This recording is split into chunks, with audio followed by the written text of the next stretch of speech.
Hello everyone, it is Briximus Prime back for another Marvel Legends action figure video, and today we're going to be reviewing the Marvel Studios Iron Man, the Infinity Saga Iron Monger, and Obadiah Stane. Tony Stark was able to build this in a cave! Well, I'm sorry.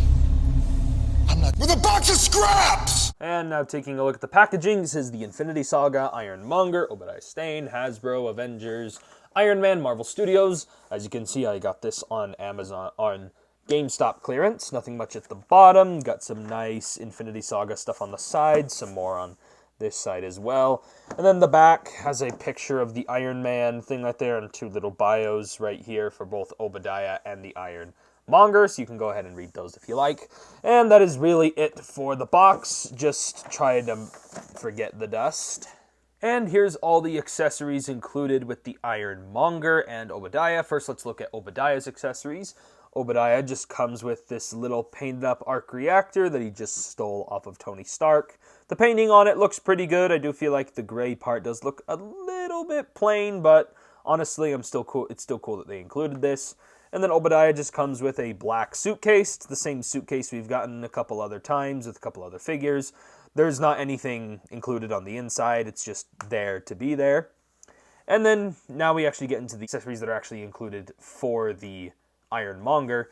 He comes with one of these classic Iron Man blast effect parts right here. This can just go on the Iron Monger. That little gun effect right there looks pretty nice, which can also be accompanied by this effect right here. The smoky effect looks nice as well.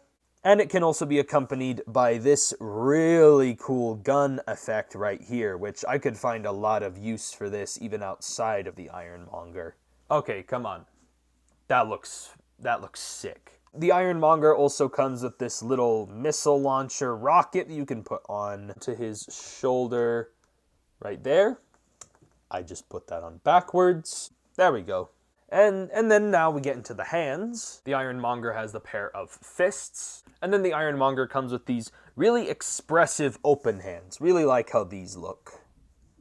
And starting off with the Obadiah Stane figure, I must admit, this head sculpt looks so uncanny. It is not in the bad way. I mean, like, this guy looks like he was ripped right out of the movie. Like, this head sculpt looks phenomenal.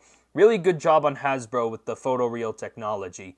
Wish they could be doing a little bit better on that, at least for their selfie series. But at least the suit here, it also looks pretty good, only except I do kind of have a little bit of a criticism for the whole Marvel Legends in the suit and tie appearance, because, and this doesn't just apply to the action figures, it's more so a critique just in general, but like, being able to bend your leg all the way like this while in suit pants, it just seems really impossible, because this would have ripped at that point. I feel like it's a little bit useless also when you give a figure this much articulation when they're inside of a suit, because it's also like a figure here that's not really action-packed or anything, so like what use do you have for a bunch of this articulation? But then again, my criticism could be wrong. It's just in this particular case, specifically with Obadiah Stane, there's not really any good reason for him to have double-jointed knees. Again, it's just Obadiah Stane. All he does is kind of stand around and yell at his employees. Tony Stark! But overall, about the figure itself, I like the little printed lines there on his undershirt. The tie looks pretty good. He's got the little belt buckle right there.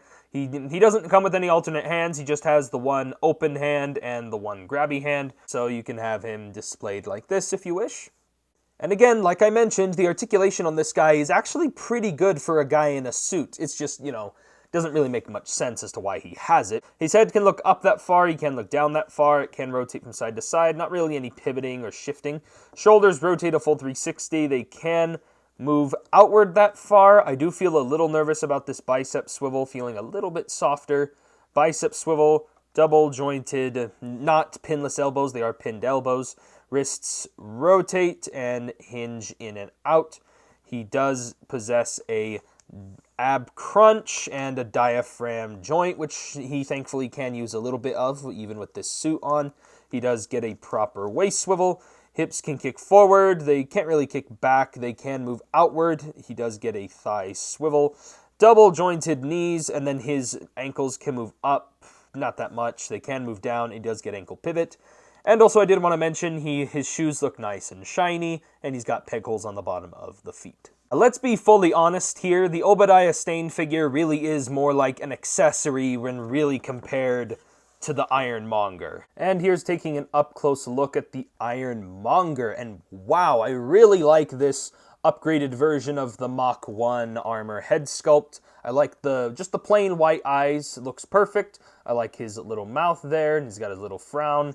And overall, I love the head sculpt here. Very simplistic, but definitely gets the job done. And the entire figure is absolutely covered in this mechanical detail. I love it so much. He's got these like moving shoulder pads on here that look really good. There's that previously mentioned shoulder rocket. He's got these like pistons right here. And overall, the plastic here also feels really durable. He also has all this mechanical detailing hiding there under his armpit. Again, all over the arms, there's some more pistons and like all this stuff. And oh man, the guns here, he's got the little bullet casing and that looks really good. Again, the hands are also sculpted really well. I like all the individual fingers. He's got the little arc reactor right there, and there is a little bit of clear plastic right in front of that arc reactor, so it actually feels like there's some glass over this. Very nice little subtle detail. Again, mechanical detailing is out the wazoo with this guy. And again, he's got these little missiles right here, pistons, and then there in the hips, you can see all of this mechanical detail in there in that gunmetal gray.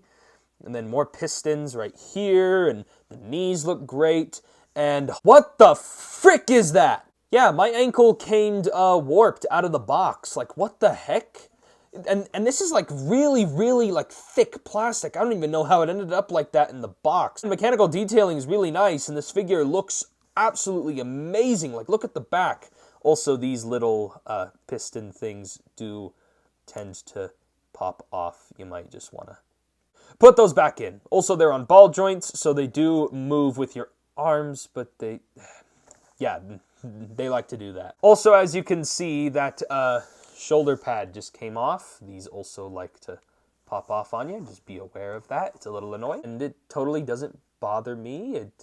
Okay, it kind of bothers me a little bit. Going over the Iron Monger's articulation here, it's really good. The head is on a nice expressive ball joint, allows him to look up, down, do a little bit of head pivoting left and right. Obviously his head's kind of shoved in there, but there you go. The shoulder pads can move, as previously mentioned. They can swivel and move in and out to accommodate for the shoulders moving out. They can rotate forward and all over the place. Obviously, those pistons will come out on you, and those are on ball joints.